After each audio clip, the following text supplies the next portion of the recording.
പരിശുദ്ധമേറിയ നാമത്തിലുള്ള സ്നേഹവന്ദനം ദൈവജനത്തിന് അറിയിച്ചുകൊണ്ട് 62 സങ്കീർത്തനത്തിലേക്ക് നിങ്ങളുടെ ശ്രദ്ധയെ കൊണ്ടുവരികയാണ്. വേദപുസ്തകത്തിലെ യദുധൂന്യ രാഗത്തിൽപ്പെട്ട ദാവീദിന്റെ ഒരു സങ്കീർത്തനമാണ് ഈ തിരുവചന ഭാഗമെന്ന് കാണുന്നു. യദുധൂൻ എന്ന വ്യക്തിയുടെ മറ്റൊരു പേരാണ് ഏഥാൻ. വേദപുസ്തക സങ്കീർത്തന രചയിതാക്കളിൽ പെട്ട ഒരാളാണ്. അല്ലെങ്കിൽ ഇസ്രായേലിലെ ദൈവത്തിൻ്റെ ആലയത്തിൽ ദൈവത്തെ ആരാധിക്കുന്ന സംഗീത ശുശ്രൂഷ നിർവഹിക്കുന്ന കൂട്ടത്തിൽപ്പെട്ട ഒരാളാണ് ഏഥാൻ. ദൈവത്തിന് സ്തോത്രം. ശലോമോൻ യഹോവയുടെ ആലയം പണിയുമ്പോൾ അവിടെ പാടാൻ ദൈവം ആക്കിയിരിക്കുന്ന ചിലരുണ്ടെന്ന് കാണുന്നു. അതിൽ മുമ്പന്തി നിൽക്കുന്നയാളാണ് ആസാഫ്. ദാവീദ് സങ്കീർത്തനം എഴുതിയാലും അവിടെ പാടാനാക്കിയിരിക്കുന്നവരുടെ കൈ കൊടുത്തിട്ടല്ലാതെ ദാവീദിന് കയറി പാടാനൊക്കത്തില്ല. കാരണം എന്താന്ന് ചോദിച്ചാൽ ദൈവത്തിൻ്റെ ആലയത്തിന് ഒരു ക്രമം ഉണ്ട്, ഒരു ക്രമീകരണമുണ്ട്. ഓടിക്കേറി ഇങ്ങോട്ട് വന്ന് പാടാൻ ഒക്കത്തില്ല. കാരണം അത് മുന്നമേ തയ്യാറായി പാടി ആ സങ്കീർത്തനക്കാരൻ്റെ കയ്യിൽ അല്ലെങ്കിൽ സംഗീത പ്രമാണിയുടെ കൈ കൊടുത്തിട്ട് ഇന്ന് ഈ സാഹചര്യത്തിൽ ഈ പാട്ട് പാടാൻ പറ്റുമോ എന്ന് അദ്ദേഹമാണ് തീരുമാനിക്കുന്നത്. ദൈവത്തിന്റെ സ്തോത്രം.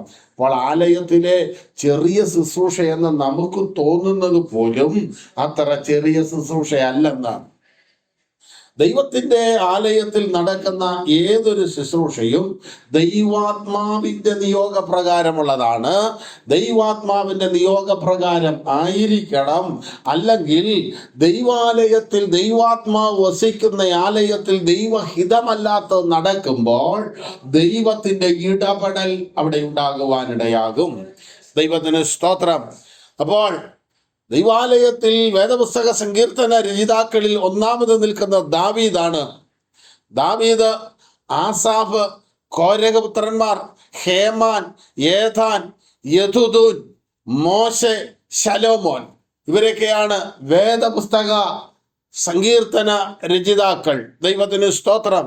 ഓരോ സങ്കീർത്തനക്കാരും അവര് എഴുതിയ സങ്കീർത്തനം സസൂക്ഷ്മമായി പരിശോധിച്ചാൽ അവരുടെ ജീവിതത്തിൻ്റെ പിന്നിട്ട വഴികളിലൂടെയുള്ളതായ ഒരു അനുഭവം അതിനകത്ത് ടേസ്റ്റായിട്ട് ചേർത്തിരിക്കുന്നത് കാണാം. നമ്മൾ ഓരോരുത്തരും നമ്മുടെ വീടുകളിൽ കറികളൊക്കെ വെക്കുമ്പോൾ നമ്മുടെ തലമുറയായി നമുക്ക് കൈമാറി വന്ന ചില കൈയടക്കങ്ങളൊക്കെ ഉണ്ട്. ആഹാരത്തിന് രുചി കൂട്ടാൻ വേണ്ടി അത് നമുക്ക് കേട്ടറിഞ്ഞത്, അനുഭവിച്ചറിഞ്ഞത്, ചെയ്തറിഞ്ഞത്, അങ്ങനെയൊക്കെ അത് ഓരോരുത്തരുടെയും ടേസ്റ്റിന് വ്യത്യാസമുണ്ട്. അതുപോലെ ഉണ്ടാക്കുന്ന പാത്രത്തിനകത്ത് വ്യത്യാസമുണ്ട്.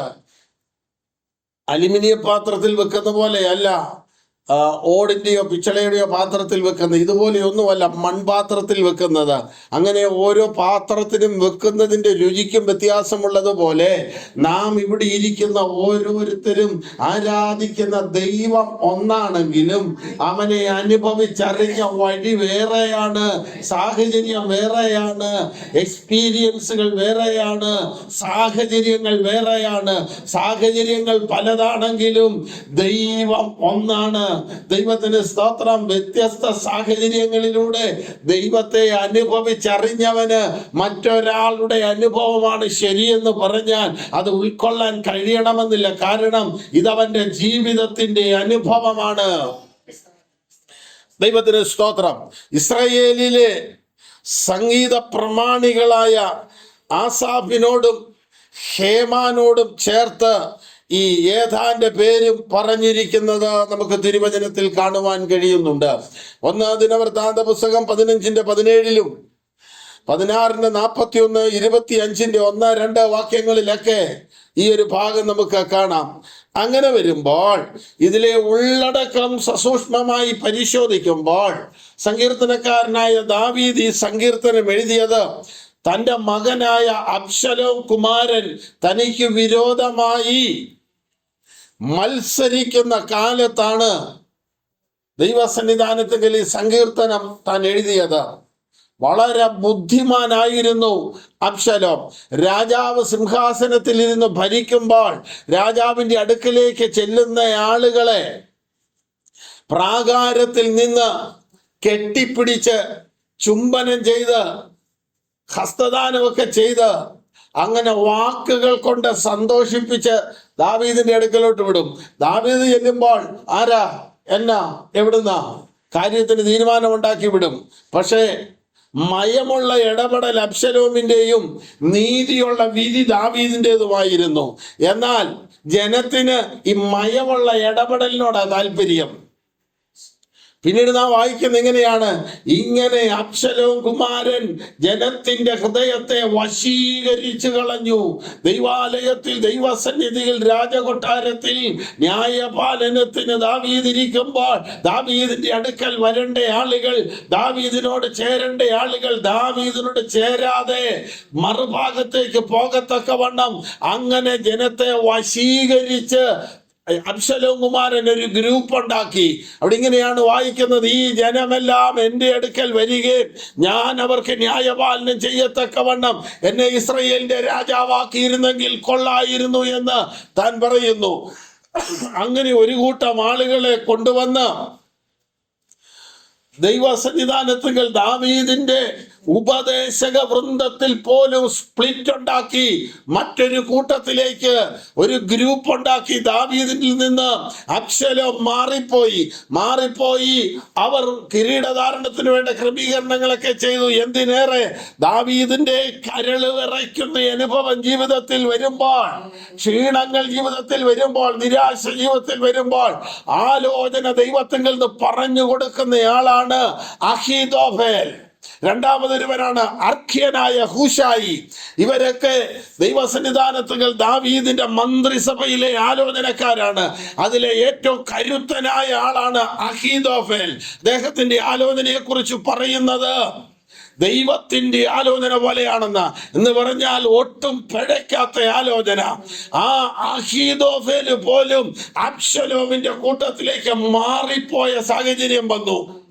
അങ്ങനെ തനിക്കെതിരെ മത്സരിക്കുന്ന ഒരു ഗ്രൂപ്പ് ഉണ്ടായപ്പോൾ സമാധാന പുരുഷനായ ദാവീദ് കൊട്ടാരം അങ്ങ് വിട്ടു. കൊട്ടാരം വിട്ട് കാട്ടിലേക്ക് പോയി. കാരണം എന്താന്ന് ചോദിച്ചാൽ, ശത്രുവാണെങ്കിൽ തനിക്ക് വാളെടുക്കാം. യുദ്ധമറിയാൻ മേലാഞ്ഞിട്ടല്ല, പരാജയം സംഭവിക്കുമായിട്ടുമല്ല, 100% വിജയമുണ്ടാകും. പക്ഷെ താൻ ആയുധം എടുക്കുന്നത് തൻ്റെ തലമുറയ്ക്ക് നേരെയാണ്, തൻ്റെ രക്തത്തിന് നേരെയാണ്, തൻ്റെ കുടുംബത്തിന് നേരെയാണ്.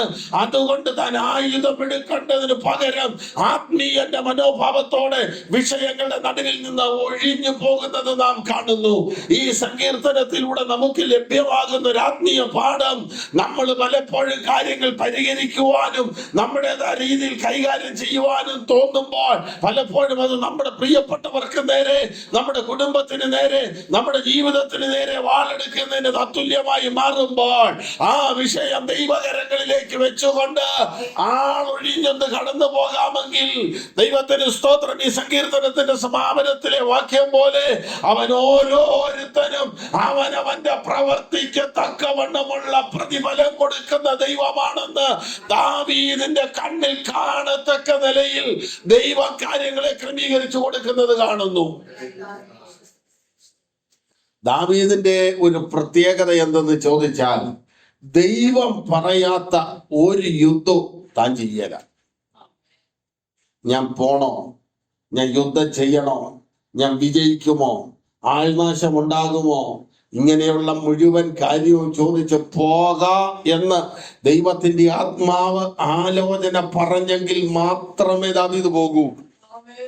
ദൈവത്തിന് സ്തോത്രം. അപ്പോൾ ഈ വിഷയത്തിലും ദാവീദ് ദൈവത്തിൽ ആശ്രയിക്കുന്നതായിട്ടാണ് നമുക്ക് കാണുവാൻ കഴിയുന്നത്. ദൈവത്തിന് സ്തോത്രം. അങ്ങനെ ദാവീദിന്റെ മകനായ അബ്ശലോമിന്റെ മത്സരകാലത്ത് ദാവീദ് യെരൂശലേം വിട്ട് ഒളിവിൽ പോയപ്പോൾ പാടിയ പാട്ടാണ് ഈ 62-ാം സങ്കീർത്തനം. സഭാപിതാക്കന്മാരിൽ ഒരുവനായ അത്തനാസിയോസ് പറയുന്നത് ഇപ്രകാരമാണ്: നമ്മുടെ ജീവിതത്തിൽ അല്ലെങ്കിൽ നമ്മുടെ ശരീരത്തിനും ആത്മാവിനും ഉയർച്ചയ്ക്കുമെതിരെയും നിന്റെ നേരെ വരുന്ന പ്രലോഭനങ്ങൾക്കും പീഡകൾക്കും നിനക്ക് വിരോധമായി വരുന്ന ഗൂഢാലോചനയ്ക്കും നിന്നെ അപകീർത്തിപ്പെടുത്തുവാൻ ശ്രമിക്കുന്ന ശത്രുവിന്റെ എല്ലാ തന്ത്രങ്ങൾക്കും എതിരെ ഈ സങ്കീർത്തനം പാടണമെന്നാണ്. ദൈവത്തിന് സ്തോത്രം. എന്ന് പറഞ്ഞാൽ നിന്റെ ശരീരത്തിനും നിന്റെ ആത്മാവിനും നിന്റെ ഉയർച്ചയ്ക്കും എതിരെ വരുന്ന പോരാട്ടത്തോട് അതിനെ ജയിക്കുവാൻ ഈ സങ്കീർത്തനം പാടണം. അടുത്തത്, നമുക്ക് നേരെ വരുന്ന പ്രലോഭനങ്ങൾ, നമുക്ക് വിരോധമായി വരുന്ന പീഡനങ്ങൾ, നമുക്ക് വിരോധമായി ഉണ്ടാകുന്ന ഗൂഢാലോചനകൾ, നമുക്ക് എതിരെ നമ്മുടെ മാന്യതയ്ക്ക് അഭിമാനത്തിന് കോട്ടം വരത്തക്ക നിലയിൽ അപകീർത്തിപ്പെടുത്തുവാൻ വരുന്ന ശത്രുവിന്റെ തന്ത്രങ്ങൾക്ക് നേരെ ഈ പാട്ട് പാടണം. ഇത് താൻ പറയാൻ കാരണം 62-ാം സങ്കീർത്തനത്തിൽ നാം അതിന്റെ 4-ാം വാക്യത്തിൽ ഇങ്ങനെ കാണുന്നു: തന്റെ പദവിയിൽ നിന്ന് അവനെ തള്ളിയിടുവാനത്രേ അവർ ശ്രമിക്കുന്നത്. ദൈവത്തിന് സ്തോത്രം. ആക്കിയിരിക്കുന്ന സ്ഥാനത്ത് നിന്ന് നീക്കിക്കളയുവാനുള്ള ശത്രുവിന്റെ തന്ത്രമാണതെന്ന് ദാവീദ് പറയുന്നതിന്, ദാവീദ് ദൈവത്തിലേക്ക് വരുമ്പോൾ താൻ പറയുന്നത് നിങ്ങൾ ശ്രദ്ധിക്കൂ. 62-ാം സങ്കീർത്തനത്തിന്റെ 1-2 വാക്യങ്ങൾ നോക്കാം. എന്റെ രക്ഷ അവനിൽ നിന്ന് വരുന്നു. അവൻ തന്നെ എന്റെ പാറയും എന്റെ രക്ഷയുമാകുന്നു. എന്റെ ഗോപുരം അവൻ തന്നെ, ഞാൻ ഏറെ കുലുങ്ങുകയില്ല. എന്റെ ഗോപുരവും അവൻ തന്നെ, ഞാൻ ഏറെ കുലുങ്ങുകയില്ല. കുറച്ചൊക്കെ കുലുങ്ങും. അത് മാനുഷിക നിലയിൽ മനുഷ്യനായതുകൊണ്ടും ഈ സംസാര ലോകത്തിൽ നമ്മൾ നിൽക്കുന്നത് കൊണ്ടും വലിയ വിഷയങ്ങൾ ചിലപ്പോൾ നമ്മളെ ഒന്ന് ഉലച്ചെന്ന് വരാം. പക്ഷെ നമ്മുടെ ചോട് പറിക്കുവാനിടയാവില്ല. നിങ്ങൾ കണ്ടിട്ടുണ്ടല്ലോ, വലിയ കൊടുങ്കാറ്റിന്റെ മുമ്പിൽ നിൽക്കുന്ന ചില മുളകൾ പോലുള്ള വൃക്ഷങ്ങൾ, അതിൻ്റെ മേൽ ശക്തമായി കാറ്റടിക്കുമ്പോൾ അത് വളഞ്ഞ് നിലത്ത് മുട്ടത്തക്കവണ്ണമുള്ള രീതിയിലേക്ക് അങ്ങ് വല്ലാതെ ഉലഞ്ഞു പോകും. എന്നാൽ അതിൻ്റെ ചോട് പറിയില്ല. കാരണം എന്താണെന്ന് വെച്ചാൽ അതിൻ്റെ ബലമുള്ള അടിസ്ഥാനമുണ്ട്. ദാവീദ് അതാണ് പറഞ്ഞത്: എൻ്റെ ആത്മീയ ജീവിതത്തിന് നേരെയാണ് ഈ വിഷയം വന്നേക്കുന്നത്. എൻ്റെ ഭൗതിക ലോകത്തിൽ ദൈവം എന്നെ ആക്കിയിരിക്കുന്ന പദവിക്ക് നേരെയാണ് ഈ വിഷയം വന്നിരിക്കുന്നത്. അബ്ശലോം, ദാവീദ് രാജാവാണ്, അബ്ശലോമും രാജാവാകാൻ നോക്കുകയാണ്. ദൈവജനം ദാവീദിന്റെ അടുക്കൽ വരേണ്ടതിനെ ജനത്തിന്റെ അടുക്കൽ നിന്ന് കൊണ്ടുപോകുന്നു. തൻ്റെ അടുക്കൽ നിന്ന് ദാവീദ് അബ്ശലോമിന്റെ അടുക്കലേക്ക് അബ്ശലോം കൊണ്ടുപോകുന്നു. ദാവീദും ഇസ്രായേലും എന്ന നിലയ്ക്ക് വ്യത്യാസം വരുത്തി ദാവീദിന് വിരോധമായി ഒരു കൂട്ടം ആളുകളെ കൂട്ടിക്കൊണ്ട് അബ്ശലോം രാജാവാകുന്നു. തൻ്റെ അധികാരത്തിന് നേരെ, തൻ്റെ പദവിക്ക് നേരെ, മാത്രമല്ല തൻ്റെ കുടുംബത്തിനകത്താണ് വിഷയം പോരാടുവാൻ ശത്രു കൊണ്ടുവന്നത്. അതുകൊണ്ട് കുലുങ്ങിയില്ലെന്നല്ല, ഏറെ കുലുങ്ങിയില്ല. എന്നാൽ ചില വാക്യങ്ങൾ കഴിഞ്ഞപ്പോൾ ഭക്തൻ ദൈവസന്നിധിയിൽ ഉറച്ച് ശക്തിപ്പെട്ടിട്ട് ആ ഏറെ എന്നുള്ളത് അങ്ങോട്ട് കളഞ്ഞിട്ട് ഉറപ്പോടെ പറയുന്നുണ്ട്. 6-ാം വാക്യം: അവൻ തന്നെ എന്റെ പാറയും എന്റെ രക്ഷയുമാകുന്നു. എന്റെ ഗോപുരം തന്നെ, ഞാൻ കുലുങ്ങുകയില്ല.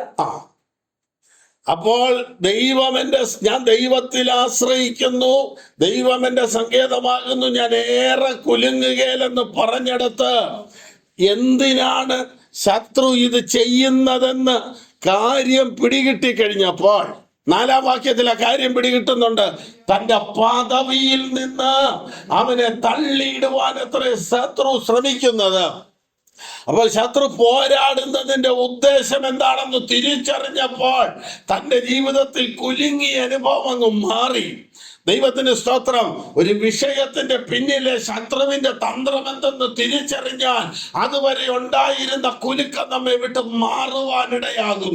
ദൈവത്തിന് സ്തോത്രം. തന്റെ പദവിയിൽ നിന്ന് അവനെ തള്ളിയിടുവാൻ എന്ന് പറഞ്ഞാൽ ദൈവസന്നിധിയിൽ ദൈവത്തെ ആരാധിച്ചു കൊണ്ടിരുന്ന ശത്രുവാകുന്ന ലൂസിഫർ ആരാധനയുടെ മഹത്വത്തിൽ ദൈവത്തിന്റെ സന്നിധിയിൽ സ്വയം അഹങ്കരിച്ചിട്ട് ദൈവം അവനെ തള്ളിയിട്ടു.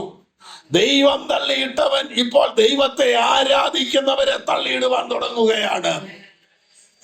അങ്ങനെ തള്ളിയിട്ട് ഏദൻ പർദീസയിൽ ഭൂതലത്തിലേക്ക് വീണ് ഭൂമിയെ അന്ധകാരത്തിലേക്കും പാഴും ശൂന്യതയിലേക്കും തള്ളിവിട്ട പിശാച് ഭൂമിയിൽ സ്വർഗത്തിൽ ദൈവത്തെ ആരാധിക്കുന്ന ദൂതവൃന്ദങ്ങൾക്കുണ്ടായിരുന്ന ആരാധനയുടെ അനുഭവം ഭൂമിയിലേക്ക് ദൈവം കൊണ്ടുവന്നു. മനുഷ്യനും ദൈവവുമായ ഒരു കൂട്ടായ്മയുടെ സ്ഥിതി വന്നു. അത് ലൂസിഫർ താഴേക്ക് പോന്ന ശേഷമാണ്, അവനെ നീക്കിയ ശേഷമാണ് ദൈവം അങ്ങനെ ഒരു പദ്ധതിയിലേക്ക് വരുന്നത്. കാരണം ആരാധന സ്വർഗത്തിലായിരുന്നു. ആ ആരാധന സ്വർഗത്തിൽ നിന്ന് മനുഷ്യനും ദൈവവുമായുള്ള കൂട്ടായ്മയിലേക്ക് വന്നു.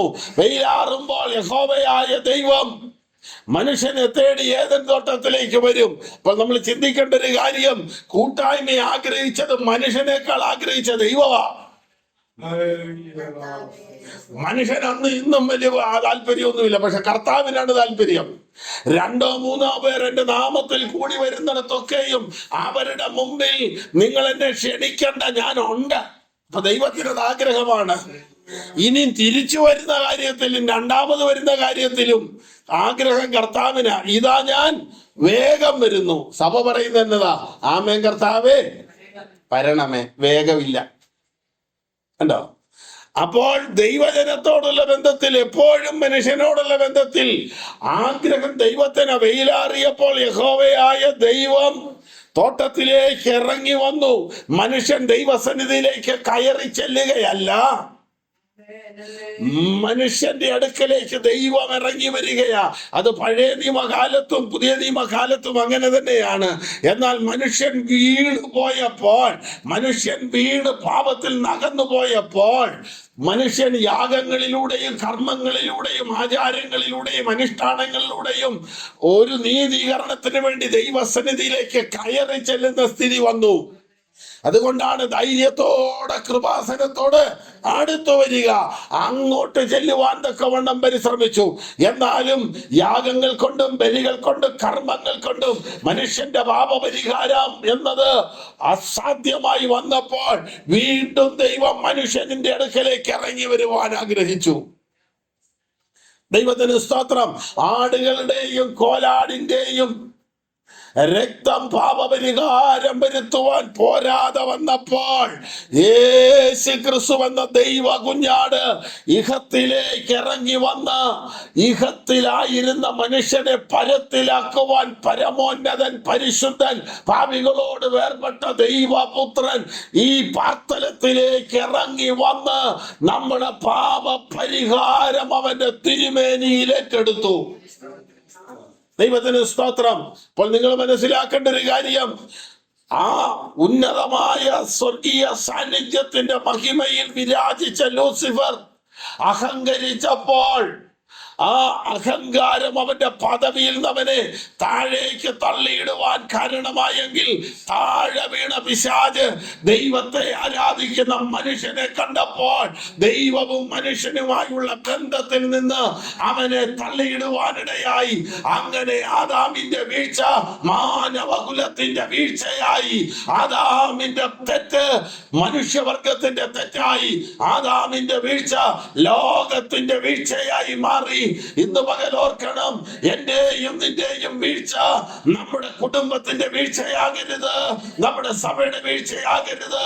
നമ്മുടെ ആത്മീയ നിലവാരത്തിൽ നമ്മെ തള്ളിയിടുവാൻ സദാ പരിശ്രമിക്കുന്ന ഒരു ശത്രുവുണ്ട്. 118-ാം സങ്കീർത്തനത്തിൽ നാം ഇങ്ങനെ വായിക്കുന്നു, ഞാൻ വീഴുവാൻ തക്കവണ്ണം നീ എന്നെ തള്ളി. ധാരാ തള്ളിയത്? യഹോവ എന്നെ സഹായിച്ചു എന്നവിടെ എഴുതിയിട്ടുണ്ട്. അപ്പോൾ തള്ളിയത് ദൈവമല്ല. അപ്പോൾ സഹായത്തിന് തയ്യാറായി നിൽക്കുന്ന ദൈവം തന്റെ കുഞ്ഞുങ്ങളോട് കൂടെ ഉണ്ടെങ്കിലും തള്ളാൻ റെഡിയായി നിൽക്കുന്ന ഒരു പിശാച് മറുഭാഗത്തുണ്ട്. നീ ഒരു പദവിയിലാണ്. ഏത് പദവിയിൽ? അവനെ കൈക്കൊണ്ട് അവന്റെ നാമത്തിൽ വിശ്വസിക്കുന്ന ഏവർക്കും ദൈവ മക്കളാകുവാൻ അധികാരം കൊടുത്തു. ഒരു അതോറിറ്റിയിലാണ്, ഒരു പദവിയിലാണ്, നീ ഒരു പൊസിഷനിലാണ്. യോഹന്നാൻ 1:12 നമുക്കിങ്ങനെ വായിക്കുന്നു, നിന്നെ ദൈവം ഒരു പദവിയിലാക്കിയിരിക്കുകയാ. എവിടെ ആയിരുന്നു? നാശകരമായ കുഴിയിലും കുഴഞ്ഞ ചേറ്റിലും അബദ്ധ ജഡിലമായ ആരാധനയിലും പാരമ്പര്യത്തിന്റെ കെട്ടുകളിലുമായിരുന്നു.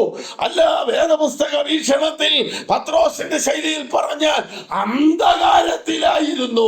അവിടുന്ന് വിളിച്ചു കൊണ്ടുവന്ന് ആരാധനയുടെ മഹിമ വിരാജിക്കുന്ന മകൻ അപ്പൻ എന്ന ബന്ധത്തിലേക്ക് കൊണ്ടുവന്നു. പഴയ നിയമത്തിലെ ബന്ധം ദാസൻ യജമാനൻ ബന്ധമാണ്, അടിമയും ഉടമയും തമ്മിലുള്ള ബന്ധമാണ്. എന്നാൽ പുതിയ നിയമബന്ധം എന്ന് പറയുന്നത് അടിമയും ഉടമയുമല്ല, ദാസൻ യജമാനൻ ബന്ധമല്ല, അപ്പൻ മക്കൾ ബന്ധമാണ്. എന്ന് പറഞ്ഞാൽ കുടുംബ ബന്ധമാണ്. ദൈവത്തിന് സ്തോത്രം. സാധാരണ കുടുംബ വഴക്കിനകത്ത് അയൽവക്കംകാർ കയറി ഇടപെടുകയില്ല. ഇടപെട്ടല്ലെങ്കിൽ ഇരിക്കും, അവരൊന്നാകും. ഈ മധ്യസ്ഥത പറയാൻ പോയവന് അവസാനം വെറുതെ ആകും. അത് അവര് സഹോദരങ്ങളാ, അവര് കുടുംബക്കാരാ, അത് അവരങ്ങ് തീർത്തോട്ടെ എന്നേ പറയുള്ളൂ.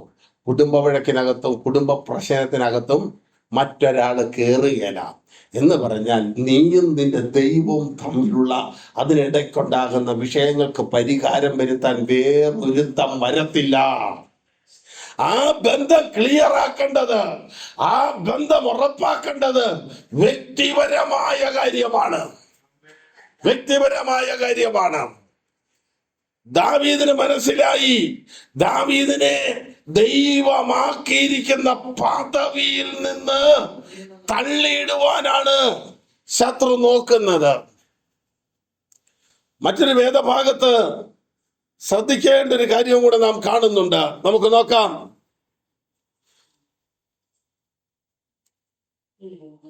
വാക്യം 6 വരുമ്പോൾ തന്റെ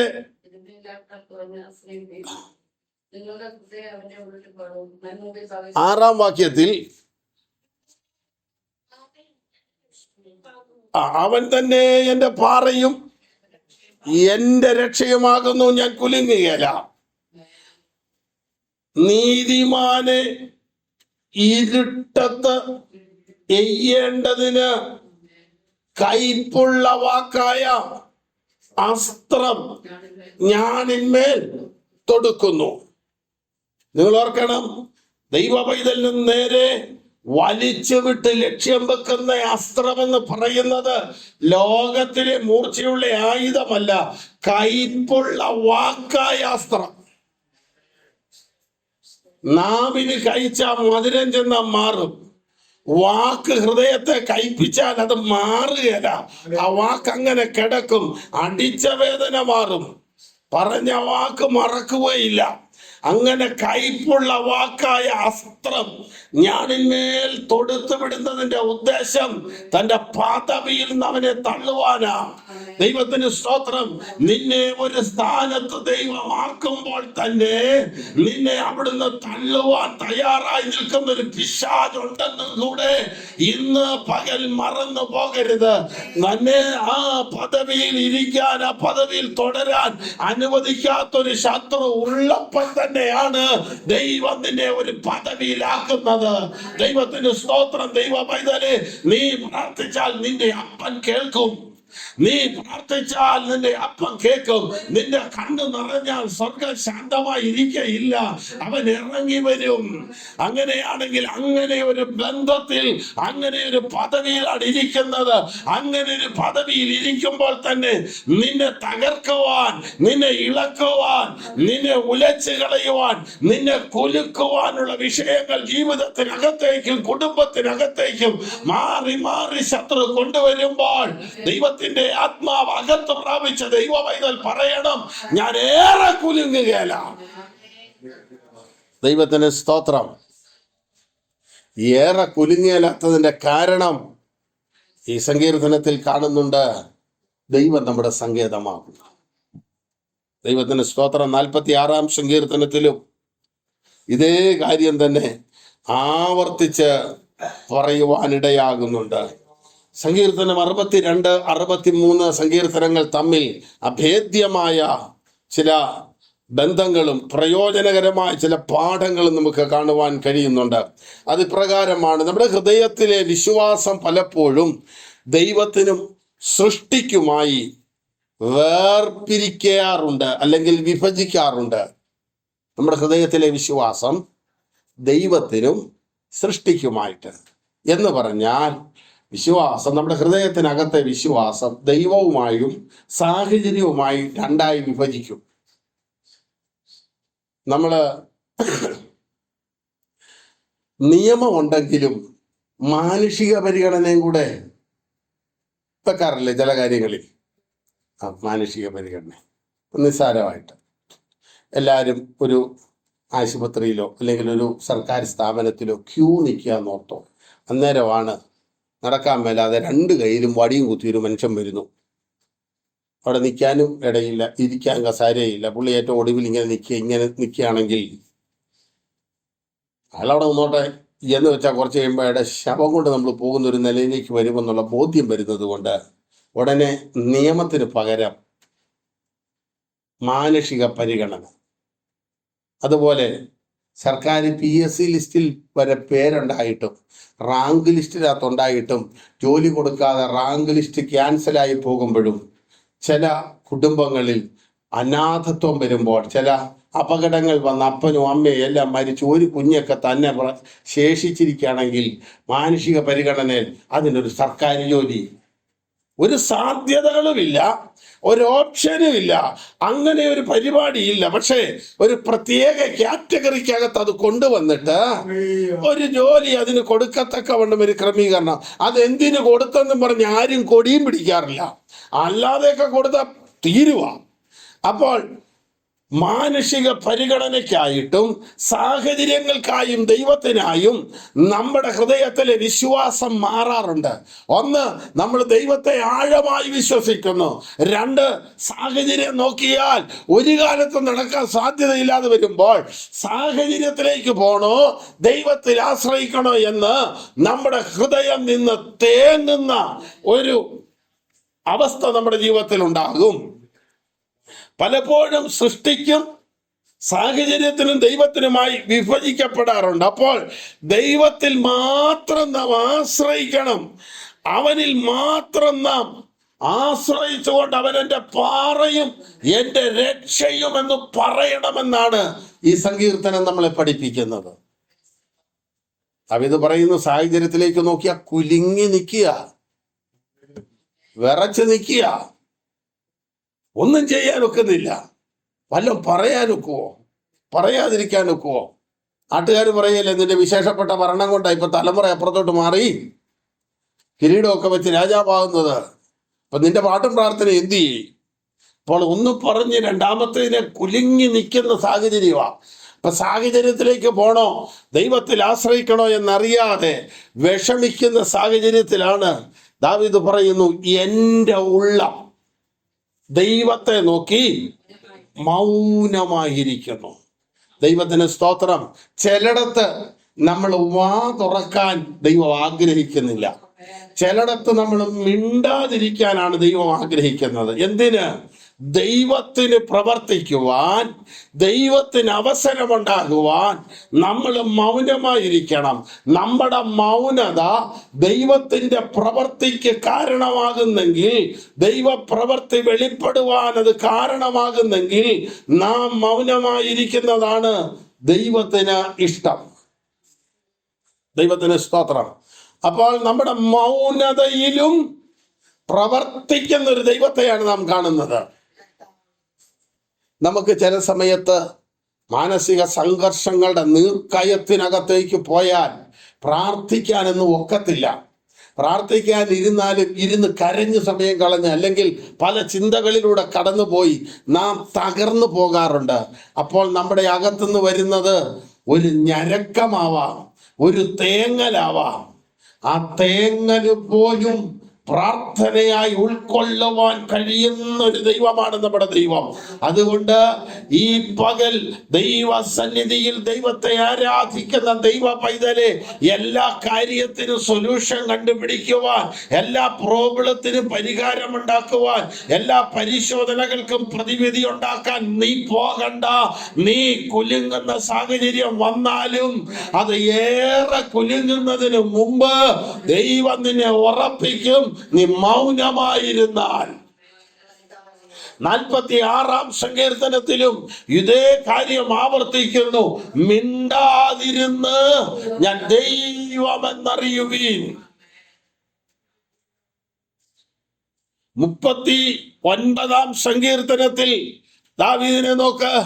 ദാവീദ് മൗനമായിരിക്കുക. ഞാൻ ഉരിയാടാതെ ഊമനായിരുന്നു, നന്മയെ ഗണ്യമാക്കാതെ മൗനമായിരുന്നു.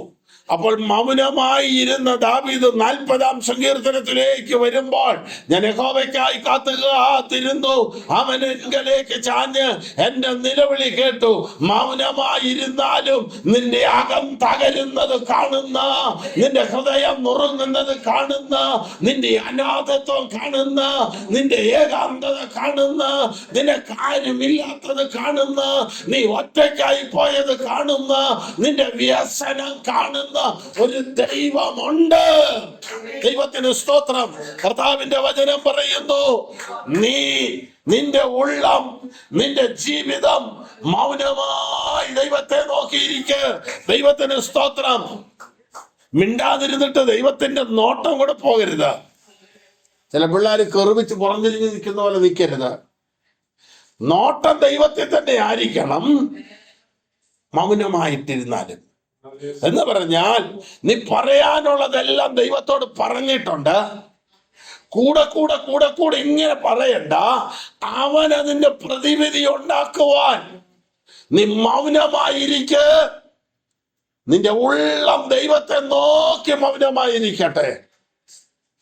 ചില സങ്കീർത്തനങ്ങളോട് ഇതിനോട് ചേർത്ത് വെച്ച് ചിന്തിക്കുമ്പോൾ 121-ൽ ഞാൻ എൻ്റെ കണ്ണ് പർവ്വതങ്ങളിലേക്ക് ഉയർത്തുന്നു. 123-ൽ സ്വർഗത്തിൽ വസിക്കുന്നവനായുള്ളവരെ നിങ്ങളിലേക്ക് ഞാൻ എൻ്റെ മനസ്സ് ഉയർത്തുന്നു. 62-ാം സങ്കീർത്തനത്തിൽ എൻ്റെ ഉള്ളം ദൈവത്തെ നോക്കി മൗനമായിരിക്കുന്നു. നീ ഒരു വിടുതലിനായി നോക്കിയിരിക്കുന്നെങ്കിൽ, നീ ഒരു ഉത്തരം ലഭിക്കേണ്ടതിനായി നോക്കിയിരിക്കുന്നെങ്കിൽ, നീ നോക്കിയിരിക്കുന്ന മനുഷ്യന്റെ മുമ്പിലല്ല, മനുഷ്യന്റെ മുഖത്തേക്കല്ല, മാനുഷിക കരത്തിലേക്കല്ല, മാനുഷിക സാധ്യതയിലേക്കല്ല, ദൈവത്തെ നോക്കിയാണ് ഇരിക്കുന്നതെങ്കിൽ നിന്റെ രക്ഷ അവങ്കിൽ നിന്ന് വരും. ദൈവത്തിന് സ്തോത്രം. ദാവീദിനെ ആശ്വസിപ്പിക്കാൻ വന്നവരെ കുറിച്ച് ദാവീദ് പറയുന്നത് ഇങ്ങനെയാണ്: നിങ്ങളെല്ലാവരും ചാഞ്ഞ മതിലും ആടുന്ന വേലിയും പോലെ. വേലിയുണ്ടോ? വേലിയുണ്ട്. മതിലുണ്ടോ? മതിലുണ്ട്. പക്ഷെ വിശ്വസിച്ച് കയറാൻ മേല. ഇതാണ് ദാവീദിനെ ആശ്വസിപ്പിക്കാൻ വന്നവരെ കുറിച്ച് പറയും. നിങ്ങളെല്ലാവരും ചാഞ്ഞ മതിലും ആടുന്ന വേലിയും പോലെ ഒരു മനുഷ്യനെ പിന്തുടരേണ്ടതിന് നിങ്ങൾ എത്രത്തോളം അവനെ ആക്രമിക്കും. ദാവീദിനെ മാനസികമായിട്ട് ആക്രമിക്കാൻ വരുന്നവരാരും ഉറപ്പുള്ളവരല്ലെന്നാ ദാവീദ് പറയുന്നത്. നിങ്ങളൊക്കെ ചാഞ്ഞ മതിലും ആടുന്ന വേലിയും പോലെയാണ്. ദൈവത്തിന് സ്തോത്രം. നിങ്ങളൊക്കെ ഉദ്ദേശിച്ച് വരുന്നത് എന്താണെന്ന് എനിക്കറിയാം, പദവിയിൽ നിന്ന് തള്ളിയിടുവാൻ. ദൈവത്തിന് സ്തോത്രം. കുലുങ്ങും എന്ന് വിചാരിച്ചുകൊണ്ട് കുടുംബത്തിനകത്ത് വരെ സ്പ്ലിറ്റ് ശത്രു കൊണ്ടുവന്നെങ്കിൽ, കർത്താവിന്റെ വചനം പറയുന്ന 6-ാം വാക്യത്തിലേക്ക് വരുമ്പോൾ, ഞാൻ കുലുങ്ങുകേല, ഞാൻ ഏറെ കുലുങ്ങുകയിലെന്നാണ് ആദ്യം പറഞ്ഞത്. എന്നാൽ ദൈവസന്നിധാനത്തെങ്കിൽ കാര്യം പിടികിട്ടിയപ്പോൾ ദാവീദ് പറയുന്നു, ഞാൻ കുലുങ്ങുകേല. ദൈവത്തിന് സ്തോത്രം. അതുകൊണ്ട് ദാവീദ് ഇവിടെ ഓർപ്പിക്കുന്നുണ്ട്, നിങ്ങൾ ദൈവത്തിൽ ആശ്രയിപ്പിൻ. ഈ സാമാന്യ ജനം, ശ്രേഷ്ഠ ജനം, ഇവരൊക്കെ കർത്താവിൻ്റെ മുമ്പിൽ ഒരു ശ്വാസം പോലെയേ ഉള്ളൂ. വലിയവനും ചെറിയവനും എല്ലാം കർത്തൃദൃഷ്ടിയിൽ ഒരുപോലെയേ ഉള്ളൂ എന്ന് തിരുവചനത്തിൽ കാണുന്നു. അടുത്ത ഭാഗം, ആശ്രയിക്കരുതാത്ത, അരുതാത്ത 3 കാര്യങ്ങളെ ഈ വചനത്തിൽ ഓർപ്പിക്കുന്നുണ്ട്. ഈ സങ്കീർത്തനത്തിന്റെ മറ്റൊരു പ്രധാന പ്രത്യേകത എന്തെന്ന് ചോദിച്ചാൽ, ദൈവത്തിൽ ആശ്രയിക്കുവാൻ മനുഷ്യനെ പഠിപ്പിക്കുന്ന സങ്കീർത്തനമാണ് 62-ാം സങ്കീർത്തനം. ദൈവത്തിൽ ആശ്രയിക്കുവാൻ മനുഷ്യനെ പഠിപ്പിക്കുന്ന സങ്കീർത്തനം. ഇതിനകത്ത് 3 കാര്യങ്ങൾ പ്രധാനമായി പറഞ്ഞിരിക്കുന്നു. ഒന്ന്, നിങ്ങൾ പീഡനത്തിൽ ആശ്രയിക്കരുത് എന്ന് പറഞ്ഞാൽ പീഡിപ്പിക്കുന്ന മനോഭാവത്തിലേക്ക് പോകരുത്. അടുത്തത്, കവർച്ചയിൽ മയങ്ങിപ്പോകരുത്. ഈ മോഷണം കവർച്ചയും തമ്മിലുള്ള വ്യത്യാസമുണ്ട്. മോഷണം കവർച്ച എല്ലാം മലയാള പര്യായ പദങ്ങൾ പോലെയാണ്. മോഷണം എന്ന് പറഞ്ഞാൽ അതിൻ്റെ ഉടമസ്ഥൻ അറിയുന്നില്ല. കവർച്ച എന്ന് പറഞ്ഞാൽ ബലമായിട്ടാണ് ആക്രമിച്ച് കീഴ്പ്പെടുത്തി കവർന്നെടുത്തോണ്ട് പോവുക. കൊള്ളയിടുക എന്ന് പറയുന്നതും അതാണ്, കൊള്ളയിടുക. മോഷണം അറിയാതെയാണെങ്കിൽ കവർച്ച അല്ലെങ്കിൽ കൊള്ള എന്ന് പറയുന്നത് ബലമായിട്ട് എടുത്തോണ്ട് പോകുന്നതാ. ദൈവത്തിന് ദശാംശം കൊടുക്കാത്തതിനെ കുറിച്ച് പറയുന്നത് കർത്താവിനെ കൊള്ളയിടുന്നെന്നാ. എന്ന് പറഞ്ഞാൽ കർത്താവ് കണ്ടുകൊണ്ടിരിക്കുമ്പോൾ തന്നെ ബലമായിട്ട് എടുത്തോണ്ട് പോവുക. അതാണ് പറയുന്നത് കൊള്ളയിടുക എന്ന് പറയുന്നത്. ഭവനഭേദനത്തിന് കേസെടുത്തു എന്ന് പറയുന്നില്ലേ, വകുപ്പ് മാറുക, ഭവനഭേദനം. അപ്പോൾ ദൈവത്തിന്, ഞാൻ ഈ പറഞ്ഞത് ദശാംശത്തോടുള്ള ബന്ധത്തിലല്ല, നമ്മൾ ദൈവത്തിന് ചെയ്യേണ്ടത് ചെയ്യാതെ വരുമ്പോൾ അത് ഈ 4, 3, 7 രൂപ എന്നുള്ളത് മാത്രമല്ല. ദൈവപുത്രന്മാരെ യഹോവയ്ക്ക് കൊടുപ്പീൻ, യഹോവയ്ക്ക് മഹത്വവും ശക്തിയും കൊടുപ്പീൻ, യഹോവയ്ക്ക് അവന്റെ നാമത്തിന് തക്ക മഹത്വം കൊടുപ്പീൻ. ദൈവത്തിന് മഹത്വം കൊടുക്കുമ്പോൾ ആ മഹത്വത്തിൽ നാം ബഹുമാനത്തോടെ ചെയ്യേണ്ടതൊക്കെ വന്നോളും. ദൈവത്തോടുള്ള സ്നേഹമാണ് ഒരു വ്യക്തിക്ക് വേണ്ടി ഉദാരമായും മനഃപൂർവമായും സന്തോഷമായും ഒക്കെ നമ്മൾ എന്തെങ്കിലും ഒന്ന് ചെയ്യണമെങ്കിൽ ആ വ്യക്തിയോടുള്ള നമ്മുടെ സ്നേഹത്തിന്റെ ആഴമാണ് നമ്മൾ അവരെ കൊണ്ട് ചിലത് ചെയ്യിക്കാനും നമ്മൾ അവർക്ക് വേണ്ടി ചിലത് ചെയ്യാനും ആഗ്രഹിക്കുന്നത്. ദൈവവുമായിട്ടുള്ള നമ്മുടെ സ്നേഹത്തിന്റെ ആഴം, അതിന്റെ ഉറപ്പ് നമ്മുടെ അകത്ത് പ്രാപിച്ചു കഴിയുമ്പോൾ അവൻ നമ്മോടുള്ള ബന്ധത്തിലും നാം അവനോടുള്ള ബന്ധത്തിലും അന്യോന്യം സ്നേഹിക്കുവാനിടയാകും. സ്നേഹത്തിനകത്ത് അനുസരണമുണ്ട്, സ്നേഹത്തിനകത്ത് ക്ഷമിക്കുന്ന അനുഭവമുണ്ട്, സ്നേഹത്തിനകത്ത് പങ്കുവെക്കലുണ്ട്, സ്നേഹത്തിനകത്ത് ഒന്നായി തീരുന്ന അനുഭവമുണ്ട്. അതാണ് പിതാവേ ഞാനും നീയും ഒന്നായിരിക്കുന്നത് പോലെ ഇവരും നമ്മിൽ ഒന്നാകേണ്ടതിന്. ദൈവത്തിന് സ്തോത്രം. അപ്പോൾ പീഡനത്തിൽ ആശ്രയിക്കരുത്, കവർച്ചയിൽ മയങ്ങിപ്പോകരുത്. എന്ന് പറഞ്ഞാൽ ആളുകളെ തട്ടിച്ചും വെട്ടിച്ചും അവർ പോലും അറിയാതെയുമൊക്കെ നേട്ടങ്ങൾ ഉണ്ടാക്കാൻ നമ്മൾ ശ്രമിച്ച് അതിൽ മയങ്ങിപ്പോകരുത്. അതൊരു പ്രൊഫഷനായി എടുക്കരുത്, അതിലങ്ങ് തുടരരുത്. അടുത്തത്, ഇങ്ങനെയൊക്കെ സമ്പത്ത് ഉണ്ടാക്കിയാൽ ഈ ഉണ്ടാക്കിയ സമ്പത്ത് വർദ്ധിച്ചു വന്നാൽ അതിനകത്ത് മനസ്സ് വെക്കരുത്. അപ്പോൾ 3 പ്രധാന കാര്യങ്ങൾ: 1, ആശ്രയിക്കരുത്; 2, മയങ്ങരുത്; 3, മനസ്സ് വെക്കരുത്. പിന്നെ എന്ത് ചെയ്യണം? ദൈവത്തിൽ ആശ്രയിപ്പാൻ ഇടയാകണം. ഇത് ഇത്രയും പറഞ്ഞിട്ട് ഇതിന്റെ കാരണം എന്താ? ആശ്രയിക്കരുത്, മയങ്ങരുത്, മനസ്സ് വെക്കരുതെന്ന് പറഞ്ഞിട്ട് അതിന്റെ കാരണം എന്താന്ന് ചോദിച്ചാൽ അത് ഒടുവിലെ വാക്യത്തിൽ പറയുന്നുണ്ട്. നീ ഓരോരുത്തനും അവനവന്റെ പ്രവർത്തിക്കതക്കവണ്ണം പകരം കൊടുക്കും. അതുകൊണ്ട് ഇത് മുഴുവൻ കാണുന്നൊരു ദൈവമുണ്ട് എന്നാണ് ദാവീദ് പറഞ്ഞു വെക്കുന്നത്. തൻ്റെ മകനെ തന്നിൽ നിന്ന് അകറ്റി അവനെ മറ്റൊരിടത്ത് രാജാവാക്കുവാനുള്ള ശ്രമം നടത്തി. ദാവീദിന് നേരെ മറ്റൊരു ഗ്രൂപ്പ് ഉണ്ടാക്കുവാൻ ശ്രമിച്ചപ്പോൾ ദാവീദ് പറയുന്നു, ഞാൻ മൗനമായിട്ടിരിക്കുകയാണ്. പ്രവർത്തിക്ക് ന്യായം വിധിച്ച് പ്രതിഫലം കൊടുക്കുന്നൊരു ദൈവമുണ്ട്. ആദ്യം അതെന്നെ ഒന്ന് ഒലച്ചെങ്കിലും ഇപ്പൊ ഞാൻ ഏറെ കുലുങ്ങിയാലെന്ന് പറഞ്ഞിടത്തുന്ന ഞാൻ കുലുങ്ങുകയില്ല. കാരണം എന്താ? 11-ാം വാക്യം, ബലം ദൈവത്തിനുള്ളതെന്ന് ദൈവം ഒരിക്കൽ അരുളി ചെയ്തു. ഞാൻ 2 പ്രാവശ്യം കേട്ടു. അതെങ്ങനെ ഈ 2 പ്രാവശ്യം? എക്കോ ഇട്ട് പറഞ്ഞുകൊണ്ടാണോ 1 പ്രാവശ്യം പറഞ്ഞ് 2 പ്രാവശ്യം കേട്ടത്? അവൻ ഒരിക്കൽ അരുളി ചെയ്തു, ഞാൻ 2 പ്രാവശ്യം കേട്ടു. ഒന്ന്, എന്റെ ഭൗതിക ശരീരത്തിന്റെ കാത് കൊണ്ട് കേട്ടു. 2, എന്റെ അകത്തെ മനുഷ്യൻ കേട്ടു.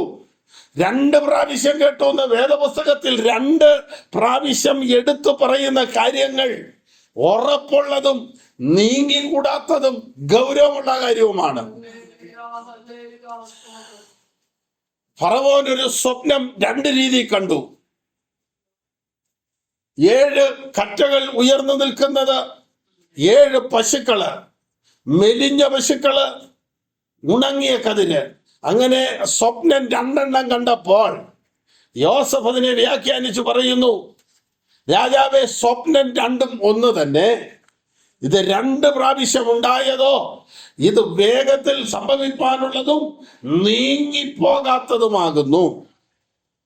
കർത്താവ് ഗൗരവമായ കാര്യം പറയുമ്പോൾ ഉപയോഗിക്കുന്ന ചില പ്രയോഗങ്ങളുണ്ട്. ആമേൻ, ആമേൻ 2 പ്രാവശ്യം. സത്യം, സത്യമായി, ചെവിയുള്ളവൻ കേൾക്കട്ടെ. ഇതെല്ലാം കർത്താവ് വളരെ ഗൗരവമായ കാര്യം പറയുമ്പോൾ പറയുന്ന കാര്യമാണ്. അപ്പോൾ ബലം ദൈവത്തിനുള്ളത്. ഞാൻ 2 പ്രാവശ്യം അത് കേട്ടു എന്ന് പറഞ്ഞാൽ അത് ദൈവത്തിനുള്ളത് തന്നെയാണ്. ദാവീദിന്റെ ചരിത്രത്തിന് ശേഷം ശൗല് അഥവാ പൗലോസ് തന്റെ ശരീരത്തിൽ ബലം നഷ്ടപ്പെട്ട് ബലഹീനനായ വേളകളിലെല്ലാം ദൈവത്തോട് പ്രാർത്ഥിക്കുമ്പോൾ സ്വർഗം അവനോട് പറയുന്ന ഇതാണ്, എന്റെ കൃപ നിനക്ക് മതി, എന്റെ ശക്തി നിന്റെ ബലഹീനതയിൽ വ്യാപരിക്കുന്നു. ഇത് അപ്പോസ്തലനായ പൗലോസ് പറയുന്ന ഇങ്ങനെ കാര്യമാണ്, എന്റെ ശരീരത്തിന്റെ മേൽ, എന്റെ ബലഹീനതകളുടെ മേൽ വ്യാപരിക്കുന്ന ദൈവശക്തിയിൽ ആശ്രയിച്ചുകൊണ്ട് ഞാൻ പോരാടിക്കൊണ്ട് അധ്വാനിക്കുന്നു. എഫേസ്യ ലേഖനം അവനെ കുറിച്ചും അവന്റെ ശക്തിയെ കുറിച്ചും വിശുദ്ധന്മാരിൽ അവന്റെ മഹിമാസനത്തിന്റെ അല്ലെങ്കിൽ വിശുദ്ധന്മാരിൽ അവന്റെ മഹത്വത്തിന്റെ ശ്രേഷ്ഠത എന്തെന്നും എല്ലാം അറിയുവാൻ ഞാൻ ആഗ്രഹിക്കുന്നു. അതുപോലെ തന്നെ മഹത്വത്തിന്റെ, ശക്തിയുടെ, ബലത്തിന്റെ ആ വലിപ്പത്തെ കുറിച്ചൊക്കെ അവിടെ പറയുന്നുണ്ട്. ദൈവത്തിന് സ്തോത്രം. വിശുദ്ധന്മാരിൽ അവന്റെ ശക്തി വ്യാപരിക്കുന്നത്, ബലം ദൈവത്തിനുള്ളത്. ഈ ബലം എന്നുള്ളത്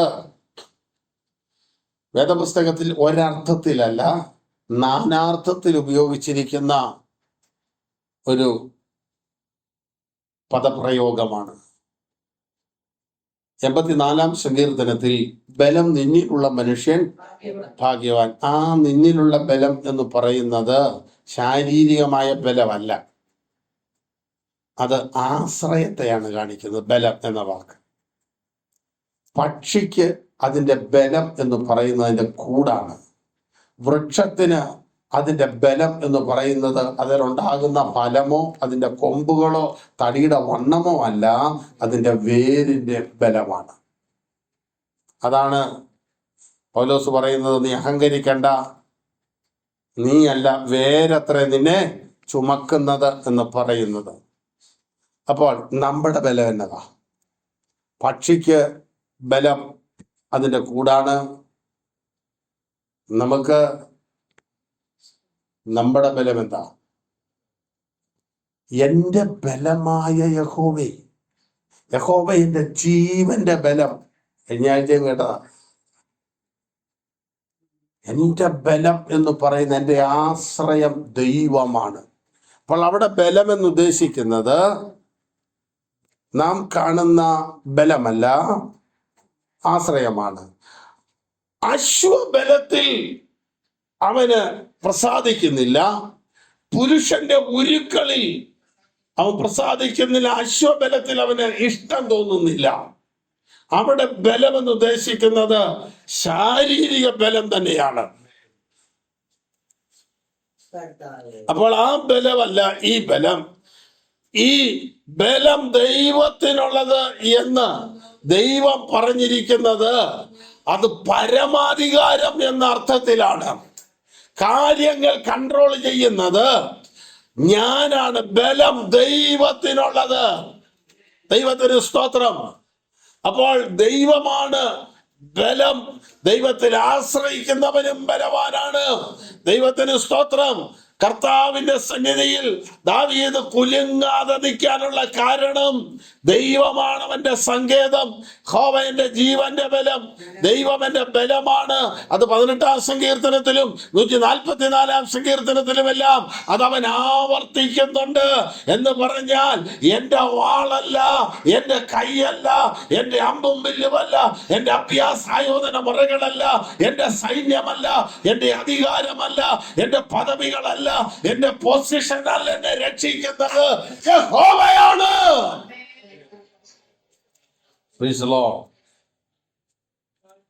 ഈ സങ്കീർത്തനത്തിന്റെ ഒടുവിലെ വാക്യത്തിൽ പരിശുദ്ധാത്മാ പിന്നെയും വന്ന് നിൽക്കുകയാണ്. ദാവീദിനൊരു കാര്യം അറിയാം. എങ്ങനെയെല്ലാം കറങ്ങിയാലും മനുഷ്യന്റെ പ്രവൃത്തിക്ക് പ്രതിഫലം കൊടുക്കുന്നൊരു ദൈവമുണ്ട്. പലപ്പോഴും നമ്മൾ നീതിയോടെ ചെയ്തതൊക്കെ ചിലപ്പം ദോഷമായി തീർന്നിട്ടുണ്ട്. ദോഷം ചെയ്യാൻ വിചാരിച്ചാലും ചിലപ്പം ദോഷം ചെയ്യാനൊക്കാതെ വന്നിട്ടുമുണ്ട്. നമ്മൾ പറയുന്ന പല കാര്യങ്ങളും അത് ഉദ്ദേശിച്ച അർത്ഥത്തിലെടുക്കാതെ കോട്ടിക്കളയുന്ന, മാറ്റിക്കളയുന്ന, വേറെ വ്യാഖ്യാനിക്കുന്നൊക്കെ അനുഭവങ്ങൾ ഉണ്ടാവാം. പക്ഷേ നമ്മൾ ഏത് സാഹചര്യത്തിൽ അത് പറഞ്ഞു, ഏത് വിഷയത്തോടുള്ള ബന്ധത്തിൽ, ഏത് ഉദ്ദേശത്തോടെ അത് പറഞ്ഞെന്ന് കർത്താവിനറിയാം. അതാണ് മനുഷ്യൻ പറഞ്ഞ ഏത് വാക്കിനും അത് ഏത് ഉദ്ദേശത്തോടെ പറഞ്ഞോ അതിന് പ്രതിഫലം ദൈവം തന്നെ. ഈ പകലിനെ കേൾക്കുന്ന പ്രിയപ്പെട്ടവരെ, നീ ദൈവസന്നിധിയിൽ അവന്റെ മകൻ, മകൾ എന്ന നിലയിൽ ദൈവം നിന്നെ ആക്കിയിരിക്കുന്നെങ്കിൽ ആ പദവിയിൽ നിന്ന് നിന്നെ നീക്കണം. നമുക്ക് നേരെ മാനസിക പ്രശ്നങ്ങൾ ശത്രു കൊണ്ടിരുന്നത് എന്തിനാ? നമ്മൾ സ്വസ്ഥമായിരിക്കരുത്. സ്വസ്ഥമായിരുന്നാൽ നാം ദൈവസന്നിധിയിൽ ഇരിക്കും, ദൈവവചനം ധ്യാനിക്കും, ദൈവകൃപ അനുഭവിക്കും, ദൈവത്തെക്കുറിച്ച് ചിന്തിക്കും. എന്നാൽ സ്വസ്ഥമാകാതിരിക്കാൻ വേണ്ടി ശത്രു പോരാടും. ഇന്നിപ്പം അസ്വസ്ഥമാകുമ്പോഴാണ് ദൈവസന്നിധി കൂടുതൽ ആളുകൾ വരുന്നത്. സ്വസ്ഥമായിട്ടിരിക്കുമ്പോൾ ആരും വരാറില്ല. കാര്യങ്ങളെല്ലാം ഓക്കെ ആണല്ലോ. പ്രശ്നം വരുമ്പോഴാണ് ദൈവമേ എന്ന് വിളിക്കുന്നത്. എന്നാൽ അങ്ങനെയല്ല. ഞാൻ യഹോവയെ എല്ലാ കാലത്തും വാഴ്ത്തുന്നില്ല. നമ്മുടെ ജീവിതത്തിന്റെ സാഹചര്യങ്ങൾക്ക് മാറ്റം വരാം, ദൈവത്തിൽ ആശ്രയിക്കുന്നതിന് മാറ്റം വരരുത്. ദൈവത്തിന് സ്തോത്രം. ഒരു കുടുംബത്തിന്റെ നാഥൻ ദൈവത്തെ ആരാധിക്കുന്നവനാണെങ്കിൽ തലമുറകൾ ദൈവത്തെ ആരാധിക്കും.